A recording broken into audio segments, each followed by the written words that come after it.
Good morning. आज आपण SM चा पुढचा पार्ट घेण्यापूर्वी सांगेन की कालच्या लेक्चरला आपल्याला थोडा इंटरनेटचा प्रॉब्लेम झाला, त्यामुळे आपल्याला पर्यायाने थांबावं लागलं होतं. कारण बऱ्याचदा असं होतं की शेवट होतो लेक्चरचा, पण तुम्हाला इथे थांबतोय हे सांगण्याच्या अगोदरच नेट जातं कधी कधी, तर तेवढंसं तुम्ही समजून घ्यायचंय. कालचा लेक्चर आपण पुढे कंटिन्यू करण्यापूर्वी मी कालच्या ज्या काही प्राइसिंग स्ट्रॅटेजीज तुम्हाला सांगितल्या त्या पुन्हा एकदा रिवाइज करेन. बिलो कॉस्ट प्राइसिंग स्ट्रॅटेजी पाहिली, pricing as per customers ability to pay, त्यानंतर pricing above the leaders, pricing below the leaders, one price policy, variable price policy, target oriented pricing आणि psychological pricing. आपण इथे 1 पर्यंत पाहिल्या. तर 8 ज्या काही स्ट्रॅटेजीज आहेत, टोटल 8 स्ट्रॅटेजीज आपण काल स्टडी केलेल्या आहेत. त्या तुम्हाला समजल्या असतील असं मी इमॅजिन करून आता पुढे आपण जातोय प्राइसिंग ऑब्जेक्टिव्ह वर. आता तुम्हाला स्क्रीनवर जे काही दिसतंय की आपले मुळात प्राइसिंग ऑब्जेक्टिव्ह काय असतात, की सपोज मी एखाद्या प्रोडक्टची प्राइस जेव्हा ठरवते तेव्हा माझं त्यामागचा हेतू काय आहे, माझा ऑब्जेक्ट काय आहे.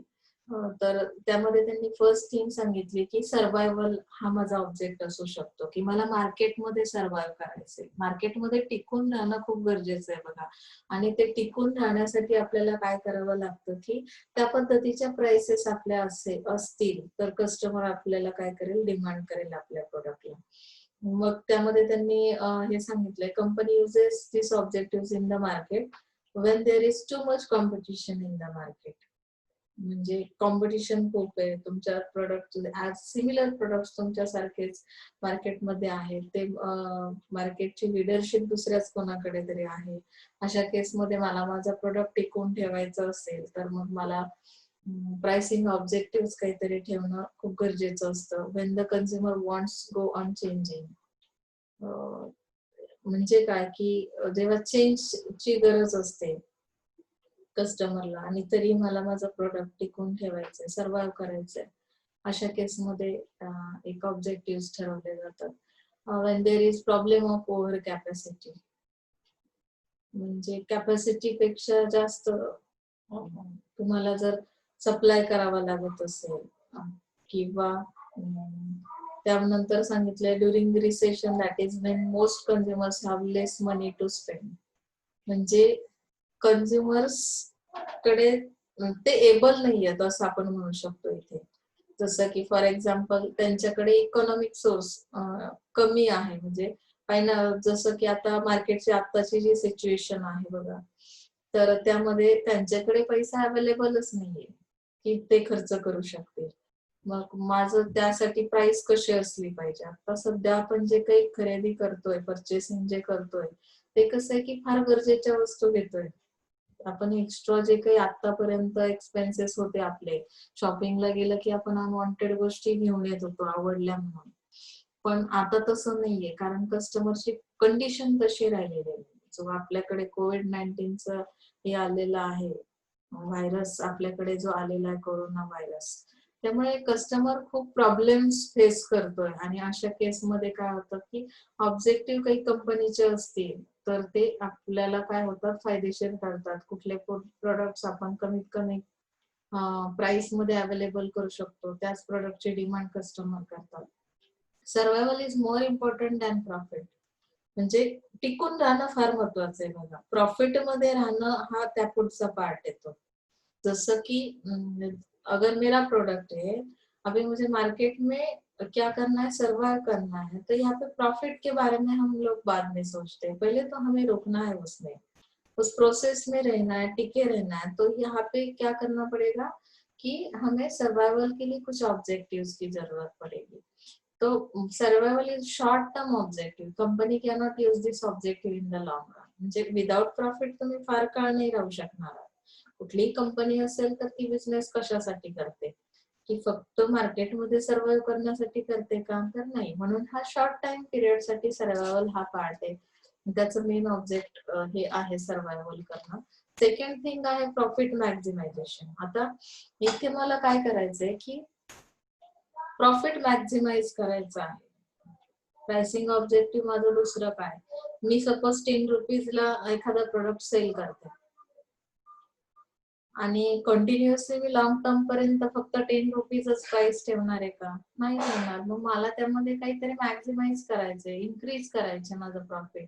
तर मी 2 रुपीज, 3 रुपीज काय करेल, आणखी एक्स्ट्रा करेल प्राइस. पण ह्या सगळ्या प्राइसिंग स्ट्रॅटेजीज आपण ज्या काही शिकलो आतापर्यंत मागच्या लेक्चरला, तर इथे माझं ऑब्जेक्टिव्ह प्राइसिंग काय आहे, म्हणजे प्राइस ठरवण्यामागचा मेन ऑब्जेक्ट काय आहे, तर profit maximisation. By fixing high price, so even if less products are sold, कमी प्रोडक्ट सेल होतील पण जास्त प्रॉफिट मिळेल कंपनीला. They will earn high profit. Okay. Second thing, by fixing low price, this will result in higher sales. म्हणजे जेव्हा low प्राइसचे products असतात बघा मार्केटमध्ये, काय होतं तिथे की तुमचं सेल्स हाय होतो आणि हाय प्रॉफिट मिळते इथे तुम्हाला. लक्षात येतंय? म्हणजे दोन्ही पद्धतीने तुम्हाला सेलिंग केलं तर हाय प्राइस असेल तर प्रोडक्टचं सेल कमी असतं, म्हणजे एक्सपेन्सिव्ह प्रोडक्ट. आता सपोज तुम्ही इमॅजिन करा ना, टीव्ही, रेफ्रिजरेटर, एअर कंडिशनर यांच्या प्राइसेस खूप हाय आहे. मग असे प्रोडक्ट्स आपण रोजच्या रोज याच्यासाठी घेतो का? तर नाही. फार असे म्हणजे दिवाळी ऑफर वगैरे वगैरे असे म्हणजे काही ठराविक पर्टिक्युलर टाइम पिरियड मध्ये याचा सेल असतो. आणि लेस सेलिंग जरी होत असेल तरी सुद्धा त्याची प्राइस हाय असल्या कारणाने काय होतं, प्रॉफिट आपल्याला तिथे मिळतं. प्लस लो प्राइसेस आपण सेट केल्या, काही एफएमसीजी चे प्रोडक्ट्स आहेत, तर त्याचा सेल डेली खूपच जास्तीचा असतो, मग त्यामुळे हायर प्रॉफिट तिथेही मिळत जातं. ओके ना? आता फाईट कॉम्पिटिशन. कॉम्पिटिशनला फाईट करायची, प्राइसिंग ऑब्जेक्टिव्ह ते पण आहे. कॉम्पिटिटर्स कुठल्या स्ट्रॅटेजीज अप्लाय करतो, मग माझ्या कंपनीने काय केलं पाहिजे, मग त्यामध्ये ते काय करतात, सीजनल अशा काही ऑफर्स कंपनी प्रोव्हाइड करते. जसं त्यांनी सांगितलं, many companies use these objective during Diwali and Christmas seasons. They offer very big discount to attract customer. Pricing objective ठेवणं म्हणजे काय, तर कॉम्पिटिशन मध्ये टिकून राहणं. आणि त्यासाठी आपण अशा वेगवेगळ्या दिवाळी किंवा क्रिसमस ऑफर्स किंवा ईद साठी काही ऑफर्स दिल्या जातात आणि त्या पद्धतीने आपण सेलिंग करतो. Preventing new entry.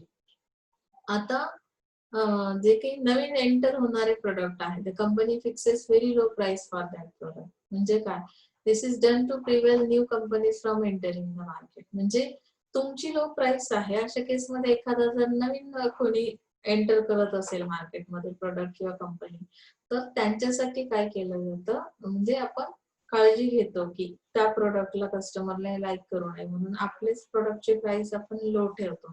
जे प्राइस ऑब्जेक्टिव्ह मध्ये हाय पार्ट येतो. आता सपोज त्यांनी काय सांगितलंय पुढे, this objective is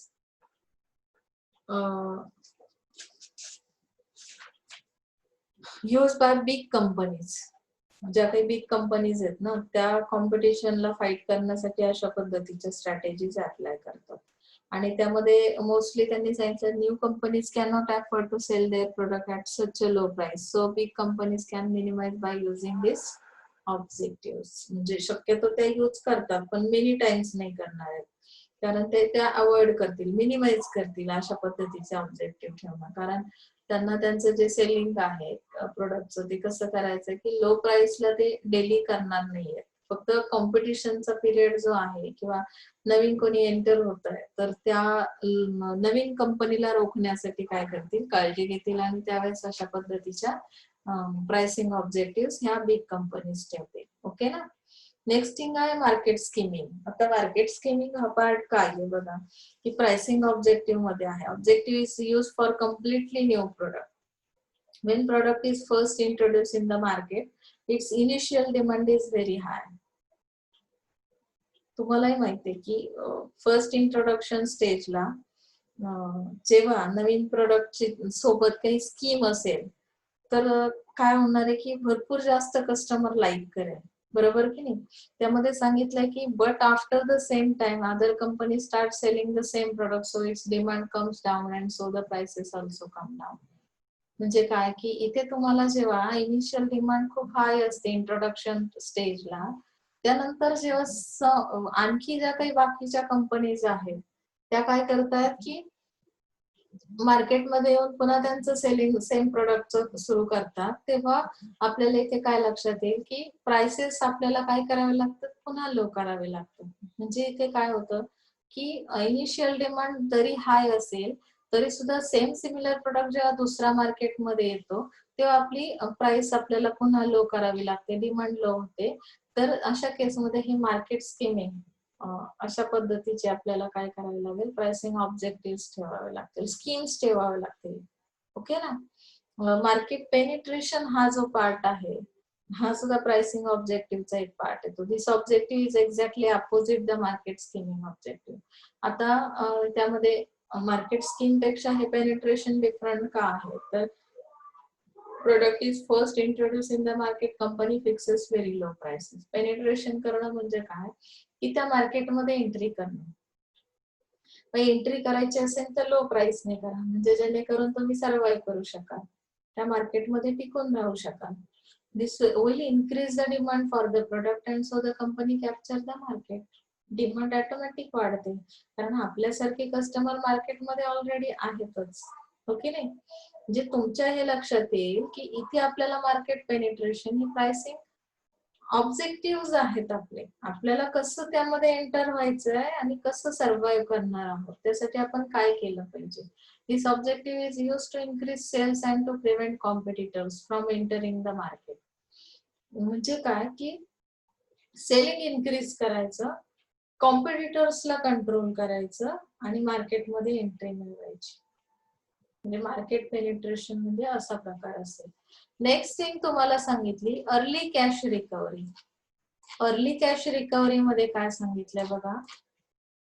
Here the company wants to sell its product and get its cash quickly from customers. म्हणजे इथे तुम्हाला क्रेडिट वगैरे हा प्रकार आढळत नाही. हा एक तुमचा ऑब्जेक्टिव्ह असतो, pricing related objective. It provides special offers and discount to the customer, but it does not give credit facility to the customer. म्हणजे ही अर्ली कॅश रिकव्हरी जी आहे ना, हे काही क्रेडिट वर वगैरे काही प्रोडक्ट सेल करणार नाही. हे डिस्काउंट देतील, स्पेशल ऑफर देतील, पण कॅश कशी घेतील, क्विक तुमच्याकडून कलेक्ट करतील. त्यामुळे इथे कॅश रिकव्हरी असा पार्ट सांगितला. म्हणजे 7 पॉइंट्स तरी तुम्हाला इथे समजलेले आहेत. खूप फास्ट आहे बघा आपला सोशल मार्केटिंगचा जो सिलेबस आहे ना, तर तो वास्ट असल्या कारणाने आपण अगोदर सिलेबस वाईजच जाणार आहोत आणि मिनिमम तुम्हाला 7 पॉइंट्सची अपेक्षा आहे जेव्हा तुम्ही पेपर मध्ये लिहिणार आहात. त्यामुळे मी जास्त म्हणजे एक्स्ट्रा पॉइंट्स घेण्याचा अवॉइड करते, कारण की खूप एक्स्ट्राचं मटेरियल त्यांनी यामध्ये दिलेलं आहे. अगदी तुम्हाला गरजेचं वाटलं, तुम्हाला जेव्हा वाटेल तेव्हा मी ते एक्सप्लेन करू शकते. एकदा सिलेबस संपला की बघा तुम्हाला इथे लक्षात येईल की किती ऑब्जेक्टिव्ह आहेत आणि कन्फ्युज होण्याचे चान्सेस खूप आहेत, कारण प्रत्येक पॉइंटला ऑब्जेक्टिव्ह, प्रत्येक एका पार्टला काही सब पॉइंट्स आहेत प्रत्येक एका पॉइंटला. मग त्यामुळे इतके सगळे पॉइंट्स काय होतात, मिक्स होतात. त्यामुळे मिनिमम तुम्ही पण करताना प्रिपरेशन 7 पॉइंट्स करायचे, त्याचं इंट्रोडक्शन, त्याची डेफिनेशन आणि 7 पॉइंट्स विथ डायग्राम, म्हणजे तुम्हाला व्यवस्थित पेपर लिहिता येईल. ओके ना. तर इथे आता आपण प्राइसिंग ऑब्जेक्टिव्ह पण पाहिले. आता त्यानंतर आपल्याला 5 A's हा क्वेश्चन खूप वेळा रिपीट होतो बघा. 5 A's of distribution of product in social marketing. आता हे 5 आहेत, जसे 4 P's आहेत मार्केटिंगच्या, की प्राइस, प्लेस, प्रमोशन आणि प्रोडक्ट, अशा जे काही 4 P's एक्सप्लेन, मार्केटिंग मिक्स त्याला असं म्हणतात. आता हे 5 A's of distribution of product in social marketing. आता हे ते डिस्ट्रीब्युशन करतो प्रोडक्टचं, त्यामध्ये 5 A's कुठले, तर पहिला A जो आहे तो आहे ऍक्सेप्टॅबिलिटी.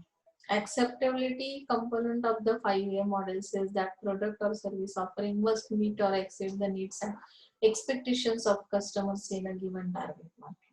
जसं आपण अगोदर शिकलो की नाही, सेगमेंटेशन केलं, ग्रुप्स तयार केले कस्टमरचे, त्यांचं जेंडर वाईज असतील किंवा त्यांच्या एज वाईज असतील, त्या पद्धतीने आपण काय केलं की ग्रुप्स तयार केले. 1 बाय 1 त्या सेगमेंटेशन नंतर त्या 1 बाय 1 एका ग्रुपला टार्गेट केलं. मग मी ज्या टार्गेट केलेलं आहे मार्केट, त्यांच्या नीड्स काय आहेत, त्यांचे एक्सपेक्टेशन्स काय आहेत, तर त्या पद्धतीचे प्रोडक्ट्स आणि सर्व्हिसेस मी जर त्यांना प्रोव्हाइड केले. सपोज इमॅजिन करा, माझा जो टार्गेट केलेला कस्टमर आहे तो कोण आहे की एज असणाऱ्या 25 to 30 एज असणाऱ्या फिमेल्स. ते कशासाठी मी टार्गेट केलेलं आहे की माझं प्रोडक्ट हे न्यूबॉर्न बेबीचं आहे, बरोबर ना. म्हणजे जसं की जॉन्सन अँड जॉन्सनचे सोप्स माझे मी सेल करते, जॉन्सनचे जेवढे काही प्रोडक्ट्स आहेत, मग मिनिमम 25 अप टू 30 एजच्या मदर्स ज्या आहेत फिमेल, तर त्यांना टार्गेट केल्यानंतर त्यांच्यासाठी हे प्रोडक्ट कसं आहे, त्यांना एक्सपेक्टेशन्स त्यांचे तेच आहेत की हे प्रोडक्ट माझ्यासाठी नेसेसरी, त्यांचे न्यूबॉर्न बेबीज जे आहेत त्यांची केअर करतात, ते त्यांची ती गरज आहे. आणि त्या केसमध्ये त्यांना त्या टार्गेट मार्केटला मला काय करायचं की ऍक्सेप्टेबल असणारे प्रोडक्ट्स आणि सर्व्हिसेस प्रोव्हाइड करायचे. ओके ना, म्हणजे ती सायकोलॉजिकल ऍक्सेप्टेबिलिटी झाली. सायकोलॉजी काय सांगते की मिनिमम या एजच्या मदर्स असतात, त्यांची छोटी मुलं असतात आणि त्या टार्गेट केलेल्या कस्टमरला मी हे जर प्रोव्हाइड करत असेल त्यांच्या ऍज पर देअर नीड्स अगर मैं दे रहे तो दॅट इज ऍक्सेप्टेबल. ओके ना. Functional acceptability refers to the objective performance attributes of a product or service. आता functional acceptability काय सांगते की त्या प्रोडक्टचे फंक्शन्स काय आहेत, ते कशासाठी, बेबी केअर प्रोडक्ट्स आहेत, तर मग त्याचं ऑब्जेक्ट काय आहे किंवा त्याचं परफॉर्मन्स कसं आहे त्या ऍट्रिब्यूट्सचा, ते प्रोडक्ट किंवा सर्व्हिस कशा पद्धतीने परफॉर्म करतात किंवा त्यांचे रिझल्ट्स कसे आहेत, ते ह्या ऍक्सेप्टेबिलिटी मध्ये काही सगळ्या गोष्टी फंक्शन्स वगैरे चेक करून ऍट्रिब्यूट्स चेक करून तो टार्गेट केलेला कस्टमर ऍक्सेप्ट करेल त्या प्रोडक्टला किंवा सर्व्हिसला. Is that clear? Next A जो आहे यामध्ये अफोर्डेबिलिटी. आता एखादा प्रोडक्ट अफोर्डेबल आहे म्हणजे काय की it refers to whether customers in the target market are economically able and psychologically willing to pay a product's price. So psychological pricing strategy आपण बघितली की नाही, एखादा 1000 चा प्रोडक्ट आहे, तुम्ही काय केलं, त्याची प्राइस कशी ठेवली 999 rupees. That means it is a psychological price. आणि अफोर्डेबल असणं म्हणजे काय की ते कस्टमर्स इकॉनॉमिकली एबल आहेत तेवढ्या प्राइसचे प्रोडक्ट्स परचेस करण्यासाठी. That means affordable. ऍक्सेप्टेबल म्हणजे काय की ते त्यांची नीड आहे, त्यांच्या एक्सपेक्टेशन्स आहेत, त्या पद्धतीचे प्रोडक्ट्स मला मिळाले पाहिजे. बरोबर ना. मदर असतील तर त्या मुलांसाठीचे जे प्रोडक्ट्स आहेत ते नेसेसरी असतात, ते नीड्स असतात. मग ते स्कूलचे प्रोडक्ट्स असतील की बॅग, स्कूल बॅग्स आहेत, स्कूलचे शूज आहेत, स्पोर्ट शूज आहेत, हे सगळे त्यांची गरज आहे, त्यांचं एक्सपेक्टेशन आहे, तो टार्गेट मार्केट जो आहे. पण इथे अफोर्डेबल म्हणजे काय की सपोज मिडल क्लासच्या त्या ज्या काही फिमेल्स मी टार्गेट केलेला ग्रुप आहे त्यांची इकॉनॉमिक कंडिशन कशी आहे त्यानुसार ते त्यांची ॲबिलिटी चेक केली जाईल. सायकोलॉजिकली ते पे करू शकतात का त्या प्रोडक्टची प्राइस. म्हणजे काय की मिडल क्लास आहे तर माझी सायकोलॉजी कशी असणार की मॅक्झिमम आणि मिनिमम माझं बजेट मी ठरवलेलं असतं आणि त्यानुसार जर ती प्राइस असेल तर मी कदाचित परचेस करेल, म्हणजेच ते माझ्यासाठी अफोर्डेबल असेल. ओके ना. As this definition indicates, affordability also has two dimensions: economic affordability and psychological affordability. Economic affordability refers to whether the potential customers in the target market have sufficient economic resources to pay a product's price. जे potential कस्टमर्सचाही इथे विचार केला जातो. Target market जे केलेलं आहे त्यामध्ये माझा जो पोटेन्शियल कस्टमर आहे त्यांच्यासाठी सफिशियंट इकॉनॉमिक रिसोर्सेस आहेत का की ज्यामुळे ते प्रोडक्टची त्या प्राइस पे करू शकतील. येते ना लक्षात. म्हणजे आपल्याला एक्झिस्टिंग कस्टमरवरच सॅटिस्फाईड राहणार नाही होत आपण काय करणार आहोत की जो पोटेन्शियल कस्टमर त्या मार्केटमध्ये अवेलेबल आहे त्यांच्यासाठी पण ते इकॉनॉमिकली अफोर्डेबल आहेत का त्या प्राइसेस याचा विचार केला जातो. सायकोलॉजिकल याच्यामध्ये कस्टमरचा विलिंगनेस चेक केला जातो की कशा पद्धतीने कस्टमरचे परसेप्शन्स आहेत त्या प्रोडक्ट रिलेटेड किंवा सर्व्हिस कडून कशा पद्धतीने त्यांना तो अंडरस्टँड झालेला आहे, म्हणजे सायकोलॉजी पूर्ण चेक केली जाते आणि त्यानंतर ते त्यांच्यासाठी अफोर्डेबल आहेत का याचा विचार केला जातो. ओके ना. असेसिबल असणं, थर्ड ए काय आहे, आपण 5 एज बघणार आहोत की नाही. तर थर्ड ए मध्ये असेसिबिलिटी दिलेली आहे. Accessibility which describes whether customer can easily acquire and use a product or service. माझ्यासाठी आपण जसं म्हणतो की ऑनलाईन सर्व्हिस माझ्यासाठी असेसिबल नाही मॅडम. मी खूप रुरल एरियामध्ये राहतो. माझ्याकडे इंटरनेटचा खूप अभाव आहे. म्हणजे काय की इझिली तुम्ही ती अक्वायर करू शकत नाही ती सर्व्हिस किंवा तो प्रोडक्ट किंवा त्याचं कन्झम्पशन करू शकत नाही.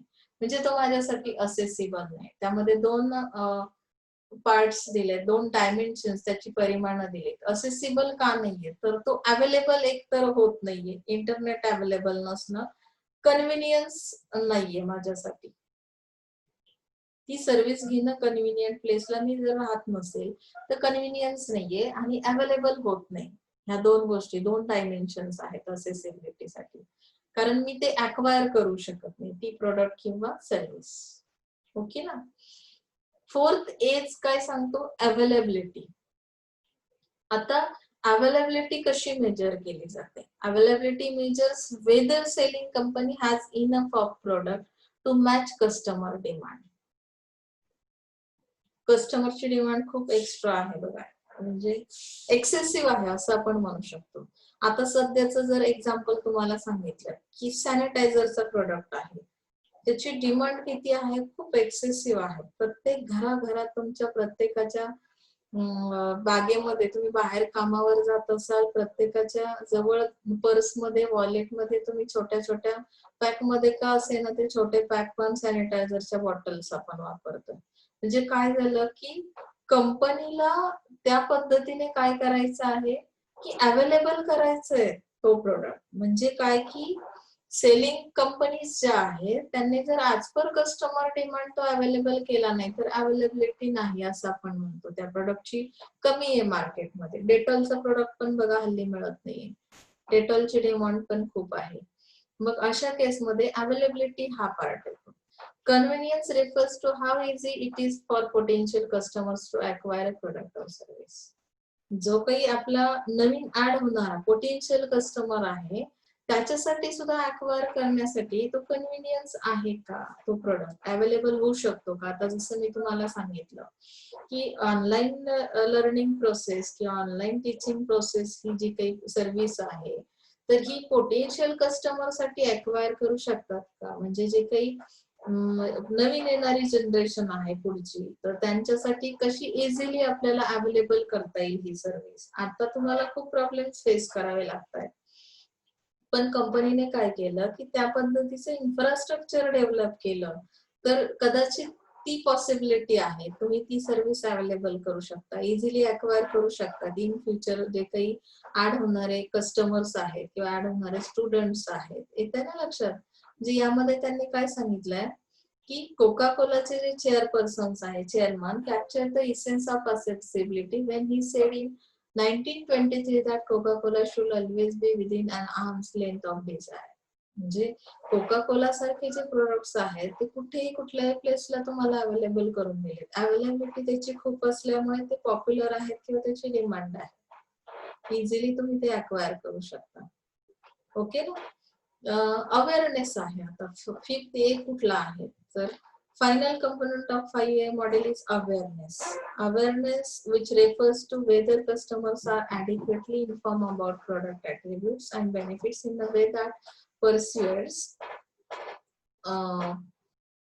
potential buyers to give the product a try and reminds existing users why they should continue to purchase the product. म्हणजे काय की इथे त्यांनी काही डायमेन्शन्स मेन्शन केले बघा. अवेअरनेस असणं, त्या प्रोडक्टचे ऍट्रिब्यूट्स माहिती असणं. बऱ्याचदा आपण मार्केटमध्ये असं करतो का की ब्लँक आहोत, आपल्याला त्या प्रोडक्टचे काहीच फीचर्स माहिती नाहीत आणि तरीही परचेस केला, असं कधी होतं का. मोस्ट ऑफ द टाइम आपण अगोदर ऍडव्हर्टायझिंग पाहिलेली असते, त्या प्रोडक्ट बद्दल अवेअरनेस आपल्याला आलेलं असतं, त्याचे फीचर्स माहिती असतात, बेनिफिट्स माहिती असतात आणि त्यामुळे आपण ते बाईंग करतो. मग त्यावेळेस बायरला रिमाइंड करत जाणे, एक्झिस्टिंग युजर्स जे आहेत त्या प्रोडक्टचे त्यांना ते फीचर्स रिमाइंड करत जाणं, म्हणजे त्यांना त्याचं अवेअरनेस आणणं. सपोज कधी कधी आपण काय करतो की एखाद्या प्रोडक्ट मध्ये काही ऍडिशनल फीचर्स ऍड केले जातात, मग त्याचं पुन्हा अवेअरनेस देणं नेसेसरी. एखाद्या सर्व्हिस मध्ये तुम्ही एखादी फॅसिलिटी आणखी ऍड केली तर त्याचं रिमाइंडर आपण ऍडव्हर्टायझिंगच्या थ्रू काय करतो, कम्युनिकेट करत जातो कस्टमर सोबत. ज्यामुळे कस्टमर रेग्युलरली काय राहतो की अवेअर राहतो आणि त्याचं नॉलेज त्या प्रोडक्टचं किंवा ब्रँडचं अवेअरनेस त्याला येतं. म्हणून त्यांनी सांगितलं की basic idea here is that most potential customers will not buy unless they have a positive perception of that brand. म्हणजे जेव्हा अवेअरनेस येतं तेव्हा असं आपण अंडरस्टँड केलेलं आहे की त्या कस्टमरचे काही पॉझिटिव्ह परसेप्शन तयार झाले. म्हणजे ज्याला आपण म्हणतो ना समज आहे माझा की हे जे काही दाखवतायत ऍडव्हर्टायझिंग करतायत प्रोडक्ट रिलेटेड फीचर्स दाखवतात तर ते सगळे कसे आहेत की त्यामुळे मला पॉझिटिव्ह माझं ओपिनियन तयार झालं त्या प्रोडक्ट बद्दल, पॉझिटिव्ह अवेअरनेस मला आलेलं आहे, पॉझिटिव्ह ऍडिक्वेट इन्फॉर्मेशन मी मिळवलेली असेल आणि त्यामुळे त्या प्रोडक्ट किंवा सर्व्हिसला मी डिमांड करेन. That is called awareness. Okay ना, इथपर्यंत समजलं? कोणाला काही शंका असेल तर मला प्लीज विचारत चला. आपल्या चॅनलवर तर सगळे व्हिडिओ तुम्हाला पाहायला मिळतील. बरेचसे व्हिडिओ टाइम लिमिट्समुळे 45 मिनिट्स पेक्षा जे जास्तीचे आहेत ते प्ले झालेले नसतील तर कृपया चॅनलवर जाऊन तुम्ही ते बघायचे आहेत. तुम्हाला पूर्ण व्हिडिओ बघायला मिळेल. नोट्स बाकी तुम्ही रेग्युलर काढत जायचंय कारण आपले वीकली 4 लेक्चर्स असतात आणि त्यामध्ये भरपूर सिलेबस होतो. आपला 50% सिलेबस थर्सडे पर्यंत कम्प्लीट करण्याचा आपला प्रयत्न असणार आहे. त्यामुळे तुम्ही माझ्यासोबत चला, मागे पडू नका. प्राइसिंग स्ट्रॅटेजीज असतील, प्राइसिंग जे काही ऑब्जेक्टिव्ह असतील ते आपण आता स्टडी केलेत. आता आपल्याला ऍक्च्युअली मार्केटमध्ये जेव्हा सेलिंग केलं जातं तेव्हा आपल्याला काही चॅनल्सचा वापर करावा लागतो. ज्या चॅनल्सच्या थ्रू आपण काय करतो की आपण ते प्रोडक्ट्स किंवा सर्व्हिसेस सेल करतो. मग आता इथे त्यांनी सांगितलंय की त्या चॅनलच्या लेवल्स कुठल्या असतील, कशा पद्धतीचे ते चॅनल्स असतील.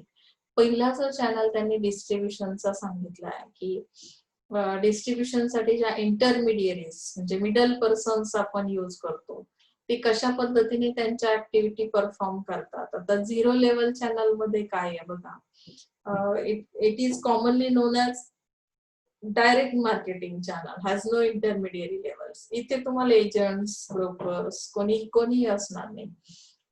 त्यामुळे याला 0 लेवल मार्केटिंग चॅनल म्हणतात. म्हणजे डायरेक्टली जो मॅन्युफॅक्चरर आहे तो मार्केटमध्ये काय करेल, सेलिंग करेल. म्हणून हा शॉर्टेस्ट चॅनल आहे 0 level channel. There is no middleman between the manufacturer and the consumer. जे मिडलमॅन हा पर्सन आहे, एजंट असणार नाही इथे. So the manufacturer sells directly to the consumers. He can appoint his own salesman. He can also have his own retail shops. Manufacturer चे स्वतःचे own shops असतील and he can sell his product at centrally located place. म्हणजे बाजाराच्या मध्यवर्ती ठिकाणी अशा काही place असतात की जिथे स्वतः मॅन्युफॅक्चरर्स काय करतात, त्यांचे प्रोडक्ट सेल करतात. म्हणजे इथं कुठल्याही एजंटचा वापर केला जात नाही. That is called 0 level channel. So see this diagram. Manufacturer sell his product directly to the consumer. No intermediary is used in this level channel. आता पुढचा जो चॅनल तुम्हाला दिलेला आहे 1 level channel. See this diagram. Manufacturer, retailer and consumer. Who is the intermediary in this diagram? The retailer. Retailer is the intermediary. So one intermediary can use at that time, it is called a 1 level channel. Okay, 1 level channel contains one selling intermediary and they purchase in stores like cooperative stores, departmental stores, multiple stores. ह्याचा काही प्रकार तुम्ही बघताय की मी एखाद्या departmental स्टोअर्सला जाऊन purchasing केला, multiple स्टोअर्सला जाऊन परचेस केलं. ते जे कोणी रिटेलर्स आहेत त्यांच्या थ्रू मॅन्युफॅक्चरर काय करतात, त्यांचे प्रोडक्ट सेल करतात. They also purchase in large quantity from the manufacturer. Therefore, they get the benefit of large scale purchases. And large quantity मध्ये मॅन्युफॅक्चरर कडून घेतल्यामुळे काय होतं की लार्ज स्केल परचेसिंग सुद्धा होतं. म्हणजे जे कस्टमर्स आहेत ते तेवढ्याच पद्धतीने परचेस करतात. This channel is use in case of consumers goods like cloth, agricultural goods. म्हणजे ते काही डायरेक्टली मॅन्युफॅक्चररच्या थ्रू सेल केले जात नाही. ते काय करतात, रिटेलर्स कडे देतात. रिटेलर्स म्हणजे कोण असतात सांगा मला? तुमच्या आजूबाजूला जे छोटे मोठे दुकानदार आहेत ते काय करतात, लार्ज क्वांटिटी मध्ये ते प्रोडक्ट्स परचेस करतात आणि फायनल कस्टमरला ते सेल केले जातात. त्यामध्ये टीव्ही, रेफ्रिजरेटर्स आहेत, जसं की कंपनीकडून ते घेतात बघा. आता तुमच्या इथे खेडमध्ये पण टीव्ही किंवा रेफ्रिजरेटर घेण्यासाठी तुम्ही रिटेलर्स कडे जाता आणि मग यामध्ये काय केलं जातं, this channel offers many benefits to manufacturer, consumers and retailers also.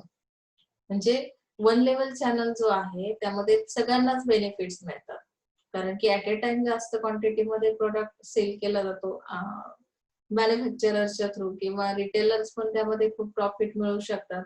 यामध्ये काय सांगितलंय, this is because the wholesaler is remove from the process of distribution. We can remove the wholesaler but we cannot remove his functions. His functions are perform by the manufacturer. Actually त्या चॅनलची level कशी आहे बघा, sequence कसा असतो की manufacturer, wholesaler, retailer आणि नंतर कन्झ्युमर. पण इथे ऍक्च्युअली काय केलं, वन लेवल चॅनल मध्ये होलसेलर हा पार्ट कॅन्सल केला, जो की बिग क्वांटिटी मध्ये काय करतो, प्रोडक्ट परचेस करतो, स्टोअर करून ठेवतो आणि ऍज पर रिटेलर्स डिमांड काय करतो, तो सप्लाय करत जातो. पण इथे होलसेलर जरी कॅन्सल केलेला असेल वन लेवल चॅनल मध्ये, तरी ते जे फंक्शन्स आहेत होलसेलरचे, की स्टोअरिंग करणं किंवा ऍज पर डिमांड, मार्केटच्या डिमांड नुसार सप्लाय करणं, हे सगळं काम कोण करतं, स्वतः मॅन्युफॅक्चरर्स करतात. ओके ना.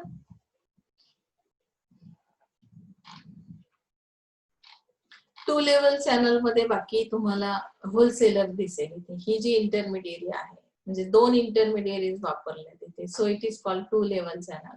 आणि हा खूप ट्रॅडिशनल चॅनल आहे बघा. ह्या पद्धतीचं सेलिंग खूप दिवसांपासून आपण करतो. अशा पद्धतीने डिस्ट्रीब्यूट केले जातात गुड्स किंवा सर्व्हिसेस. आता त्यामध्ये सोप्स आहेत, कॉस्मेटिक्स आहेत, अशा पद्धतीचे प्रोडक्ट्स जे आहेत ते होलसेलर, नंतर रिटेलर, नंतर कन्झ्युमर, अशा पद्धतीने येतात. So distribution of drugs, pharmaceuticals in the Europe and United Kingdom is typical example of such arrangement. म्हणजे अगदी युके मध्ये सुद्धा अशा पद्धतीची अरेंजमेंट, फार्मास्युटिकलचे जे काही प्रोडक्ट्स आहेत, ड्रग्ज आहेत, तर ते ह्याच पद्धतीने सेल केले जातात. यामध्ये टू लेवल चॅनल मध्ये काय असतं की मॅन्युफॅक्चरिंग करणारा जो आहे तो पहिल्यांदा होलसेलरला सेल करेल, नंतर रिटेलरला, नंतर फायनल कन्झ्युमरला. खूप इझी, खूप सिंपल आणि खूप साधं आहे. त्यामुळे मी फार एनर्जी तुम्हाला यामध्ये घालवणार नाही, कारण की आपल्याला अजून खूप सारा सिलेबस स्टडी करायचा आहे. नाही समजलं तर मात्र तुम्ही मला 100% विचारा, पुन्हा एकदा रिपीट करेन. Okay.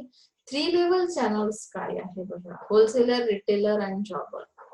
In the poultry industry products like mutton, chicken, eggs etc. are first sold to wholesalers. He then sells it to jobbers who sell to small and unorganized retailers. म्हणजे आता तुम्ही चिकन, मटन किंवा eggs जे काही घेता की नाही, त्यामध्ये थ्री लेवल चॅनल्स त्यांनी जॉबर हा एक पार्ट दिला त्यांनी, की जसं हे बघा, manufacturer, wholesaler, जॉबर, retailer and consumer. म्हणजे ऍक्च्युली त्या पर्टिक्युलर एरियासाठी त्यांनी जॉबर हा एक मिडल इंटरमिडिएरी वापरलेला आहे.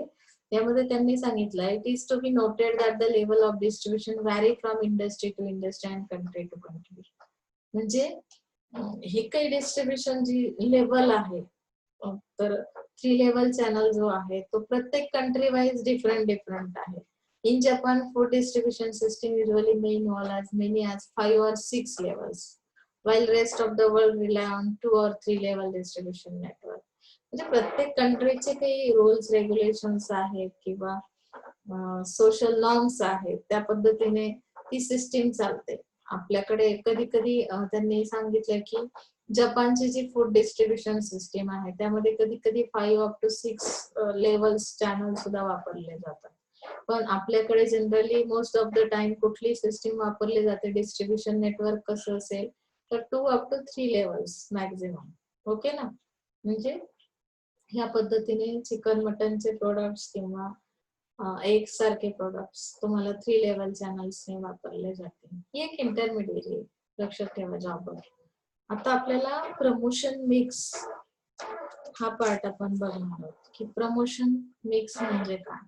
जसं प्रोडक्ट मिक्स पाहिलं, लेवल ऑफ प्रोडक्ट पाहिलं, सेम तुम्हाला इथे promotion is one of the element of marketing mix. Marketing mix study करतोय की नाही.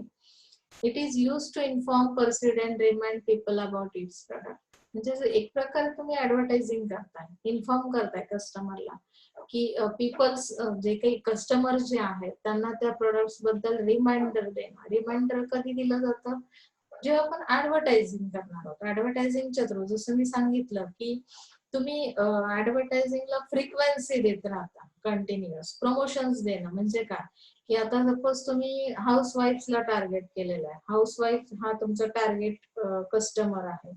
हाऊसवाईफला तुम्ही कुठले प्रोडक्ट सेल करताय, जसं मी सुरुवातीलाच सांगितलं की त्यांच्यासाठी नेसेसरी प्रोडक्ट्स कुठले आहेत, वॉशिंग रिलेटेड असतील किंवा अगदी तुम्ही विम बारचं एक्झाम्पल घेऊ शकता. विम बार सोप आहे, विम बार सोप तुम्हाला सेल करायचं आहे हाऊसवाईफसाठी. हाऊसवाईफला ते इन्फॉर्म कसं करणार तुम्ही, रिमाइंड कसं करणार, तर हाऊसवाईफ मोस्टली कुठल्या चॅनलला जास्त बघतात किंवा कुठल्या मीडियाशी त्या कनेक्टेड आहेत, तर त्या मोस्टली काय बघतात की सिरियल्स आहेत. मग आता टीव्ही चॅनल हा त्यांचा सगळ्यात जवळचा विषय असतो. मग त्यावर सिरियल्स ते कुठल्या चॅनलच्या थ्रू कुठल्या सिरियल सध्या पॉप्युलर आहेत, मग त्या सिरियलच्या मध्ये मध्ये ज्या ऍडव्हर्टाईज येतात बघा, त्यामध्ये फ्रिक्वेन्सी म्हणजे रेग्युलर ते ऍडव्हर्टाईज रिपीट अगेन, त्यामुळे इन्फॉर्मेशन इथे मिळणार आहे. ओके ना. Promotion is use to influence the feelings, beliefs and behaviour of the customer. प्रमोशनमुळे काय काय होतं, तर तुमच्या फिलिंग्सवर त्याचा इम्पॅक्ट होतो. तुमच्या बिलीफ्स जे आहेत, तुम्ही कशावर ट्रस्ट करताय, तुमचं बिहेवियर कसं बनतं कस्टमरचं, की सपोज एखादी ऍडव्हर्टाईज काही लोकांना खूप वेळेस पाहिली की नक्की काय एकदा परचेस तरी करून बघूया, अशा पद्धतीचं बिहेवियर तयार होतं. काही कस्टमर असं आहे की तो रेग्युलर तुम्ही जर फ्रिक्वेन्सी देत गेलात, इन्फॉर्म करत गेलात, तर कधी कधी त्याला इरिटेट होण्याची पण शक्यता आहे. म्हणजे दोन्ही चान्सेस आहेत इथे, ऍडव्हान्टेज पण आहेत आणि डिसएडव्हान्टेज पण. ऍक्च्युअली आपण इथे ऍडव्हान्टेज बघतोय बघा. तर त्याच्या बिहेवियरवर इम्पॅक्ट करायचा, फिलिंग्सवर इम्पॅक्ट करायचा. It communicates information about the company and its products. त्याच्या थ्रू तुम्ही कुठली इन्फॉर्मेशन देता त्या ऍडव्हर्टायझिंगच्या थ्रू, तर इथे तुम्ही काय करता, कंपनी रिलेटेड इन्फॉर्मेशन देता. तुमची कंपनी कुठल्या टाईपची आहे, नॉन गव्हर्नमेंट ऑर्गनायझेशन आहे का, एनजीओ मध्ये तुम्ही काम करता का, कोण स्पॉन्सर्स कोण आहे त्या प्रोडक्टला, किंवा ब्रँड अम्बॅसेडर्स कोण आहे. जसं की आपण बऱ्याचदा ऍडव्हर्टाईज मध्ये आता अमिताभ बच्चन बऱ्याच याच्यामध्ये दिसतात, मग ते सुपरस्टार आहेत किंवा त्यांना खूप जास्त कस्टमर काय करतो, लाईक करतो, मग ते जर त्या कंपनीचे ब्रँड अम्बॅसेडर आहेत किंवा ते जर त्याचं मार्केटिंग करतात किंवा ऍडव्हर्टायझिंग करतात, तर ऑब्व्हियसली आपल्या इथे कम्युनिकेशन कसं होतं की इफेक्टिव्ह होतं आणि त्यामुळे कदाचित त्यांच्या फिलिंग्सचा आपण इथे वापर केला. टार्गेट कस्टमरच्या फिलिंग्स काय आहेत, ते कोणाला लाईक करतात, ते कोणावर ट्रस्ट करतात, बिलीफ्स काय आहेत त्यांचे, आणि त्या पद्धतीने आपण त्यांचं बिहेवियर रेडी करतो. म्हणजे ह्यामध्ये सांगितलं, it motivates the prospective customer to become a real customers.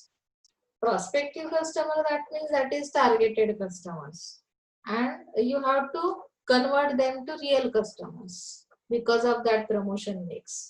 म्हणजे इथे काय झालं की तुम्ही तुमचे प्रमोशन्स असे दिले की ते रिअल कस्टमर्स झाले, म्हणजे एक्झॅक्टली ते बाईंग प्रोसेस मध्ये इन्व्हॉल्व झाले किंवा ते त्या पद्धतीने परचेसिंग करायला लागले. Promotion is a must in today's competitive world. Competition खूप आहे बघा. रोजच्या रोज तुमच्या समोर जे काही प्रेझेंटेशन केलं जातं, बरोबर ना, तर त्या प्रेझेंटेशनच्या थ्रू प्रत्येक जण माझं प्रोडक्ट कसं बेस्ट आहे हे सांगण्याचा प्रयत्न करतो. आणि मग तुम्हाला त्या कॉम्पिटिशन मध्ये टिकायचं असेल तर प्रमोशन देणं खूप गरजेचं आहे. रेग्युलर कस्टमरच्या कॉन्टॅक्ट मध्ये राहायचं असेल, तुम्हाला त्याला तुमच्या प्रोडक्ट किंवा कंपनीची माहिती द्यायची असेल, इंफॉर्मेशन प्रोवाइड करनी है, तो मुझे नेसेसरी की प्रमोशंस देना, अदरवाइज मेरा प्रोडक्ट कोई देखेगा भी नहीं, कोई परचेस नहीं करेगा, क्योंकि हम लोग देखें, हमने कभी उसकी एडवर्टाइज ही नहीं देखी, उसके बारे में कोई जानकारी ही नहीं, तो क्यों हम परचेस करेंगे. Is that clear? So it includes customers, prospective customers, and the general public also. Promotion tools include advertising, publicity, personal selling, sales promotion, etc. And promotion management is also called promotion mix. तो यहाँ पे क्या देखना है actually कि promotions किस तरह से दिए जाते हैं, पब्लिसिटी कैसे कर सकते हैं. किसी भी चीज की पब्लिसिटी करनी तो हम लोग क्या करेंगे, जैसे कि हम लोगों को बहुत आदत रहती है कि किसी भी हालत में मुझे तो ग्रीनिच बुक में मेरा नाम आना चाहिए. तो कुछ लोग पॉजिटिव थिंग्स रखने वाले जो लोग हैं वो पॉजिटिव एक्टिविटीज करेंगे, निगेटिव थिंग्स रखने वाले निगेटिव पब्लिसिटी करेंगे, बराबर है ना. तो यहाँ पे पर्सनल सेलिंग भी करना, ये भी एक प्रमोशन का क्या है, पार्ट है. अगर हमें किसी चीज को प्रमोशन देना है तो पर्सनल सेलिंग करो, जिसके थ्रू आप इंफॉर्मेशन दे सकते हो। सेल्स प्रमोशंस दे सकते हैं आप लोग यहाँ पे। जैसे प्रमोशन मैनेजमेंट किस तरह से करना है, ये भी प्रमोशन मिक्स में आता है। It is also called promotion mix. Most important function of promotion management is maintaining friendly relationship with the public। अभी फ्रेंडली रिलेशनशिप बनाने तो किस तरह से बनाई जा सकती, मुझे लगता है कि मेरे स्टूडेंट के साथ मैं जो भी टीचिंग करूंगी वो बहुत फ्रेंडली होनी चाहिए, सिंपल होनी चाहिए, जिसकी वजह से वो लोगों को जो भी मैं सिखाऊंगी वो अंडरस्टैंड हो सकता है। अगर बहुत तो मैंने आपको फ्रस्ट्रेट किया या बहुत ऐसे वर्ड्स यूज किए जिसकी वजह से आपको अंडरस्टैंड ही नहीं हो रहा है वो सब्जेक्ट, तो शायद यहाँ पे जो भी मुझे मेरा जो ऑब्जेक्ट है कि रिजल्ट अच्छा होना चाहिए, मार्केटिंग का अप टू डेट नॉलेज होना चाहिए, तो वो पॉसिबल नहीं अचीव करना। तो यहाँ पे मुझे नेसेसरी थिंग क्या है कि फ्रेंडली रिलेशनशिप पहले बनानी। प्रमोशनल मैनेजमेंट वही करता है, ओनली इंफॉर्मेशन प्रोवाइड नहीं करता है, उसका एक ही फंक्शन नहीं है, तो उसके अंदर वो क्या करेगा, मेंटेन करेगा रिलेशनशिप, जिसकी वजह से वो पब्लिक अवेयर हो जाएगी, अट्रैक्ट हो जाएगी और आपका सेलिंग बढ़ जाएगा, इंक्रीज हो जाएगा। The company must also solve the complaints of the customers quickly. Company को क्या करना है कि जैसे कि आप लोगों को नेक्स्ट ईयर में है एक सब्जेक्ट सर्विस मार्केटिंग, तो इसमें सर्विसेज जितने आप प्रोवाइड करने वाले हो, कंपनी जितनी भी एक्टिविटीज करती है, मोबाइल सर्विस या बहुत सारे सर्विसेज आप लोग रेगुलर लेते हो, तो उसके अंदर जितने सारे कंप्लेंट्स आते हैं तो उनको सॉल्व करना ये मेरी जिम्मेदारी है। कस्टमर को क्विकली रिस्पॉन्स देना, that is very important role. It must also accept suggestions from the customers. बहुत बार ऐसे होता है कि हम लोगों को अगर किसी ने सजेशंस दिए ना तो बिल्कुल पसंद नहीं आता। किसी ने आपको बताया कि ये ड्रेस मत पहनते जाओ, ये आपको अच्छी नहीं लगती, तो आप क्या सोचोगे कि ये मुझे राय देने वाला ये कौन होता है, मुझे पसंद है। लेकिन ऐसी मेंटेलिटी आपको बिजनेस में नहीं रखनी है। तो यहाँ पे कस्टमर किंग है मार्केट का, तो उसके बारे में, उसके सजेशंस के बारे में हमें एक्सेप्टेंस रखना है। बहुत बार वो जो सजेशंस देता है तो उसमें से कुछ सजेशंस एक्सेप्ट भी करने पड़ते हैं। कभी कभी कस्टमर कहते हैं ना कि हमें ये सोप इस कलर में नहीं चाहिए, हमें इस शेप में नहीं चाहिए। अभी बहुत बार तो जो कॉलेज स्टूडेंट है, आपकी जो जनरेशन है, उनको तो हार्ड शेप का, हर चीज हार्ड शेप की चाहिए। आपका हार्ट बहुत कमजोर है, जब भी किसी चीज को देखता है वो धड़कने के लिए स्टार्ट हो जाता है। तो ऐसे हालात में अगर आप सजेस्ट करते हो किसी कंपनी को कि यार ये पेन में तो कुछ गड़बड़ है, पेन का साइज शेप बदल दो, तो कभी कभार वो टारगेट कस्टमर के जो भी सजेशन है वो एक्सेप्ट कर लेते हैं, आपको अवेलेबल कर देते हैं उस टाइप के products. That is called promotion management. Okay. All this will increase the goodwill of the company without any extra cost. Promotion management is required for the customers and for the general public.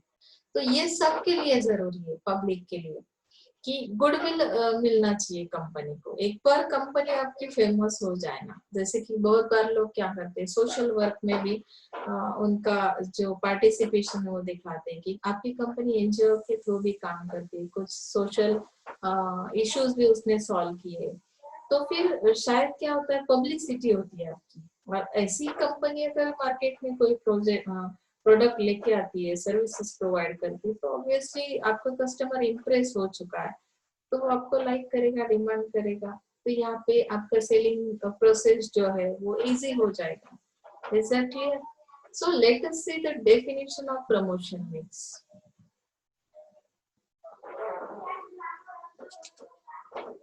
Definition में उन्होंने बताया, नीचे definition भी है वो देखते हैं। Skinner, author कौन है? Skinner, S Skinner. वो कहता है promotion refer to any communications actively used to inform, persuade and remind the target market about an organization, its products and its activities.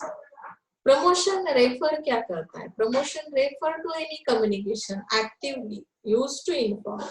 Kaun communication के अंदर कौन सी एक्टिविटीज की जाएगी, तो इन्फॉर्म किया जाएगा, परस्यूड किया जाएगा, रिमाइंड किया जाएगा टारगेट मार्केट को about an organisation, its products and its activities. तो एक्चुअली कंपनी क्या करने वाली है, आगे फ्यूचर में क्या करेगी आपके लिए, उसका रोल क्या होगा, कस्टमर के लिए किस तरह के प्रोडक्ट्स वो अवेलेबल कर सकते हैं, कौन सी सर्विसेज उनकी है, इसकी जानकारी जब भी कंपनी देगी उसके लिए उसे कम्युनिकेशन करना पडेगा, दॅट इज कॉल्ड प्रमोशन। समजलं इथपर्यंत? आपण आज इथेच थांबूया।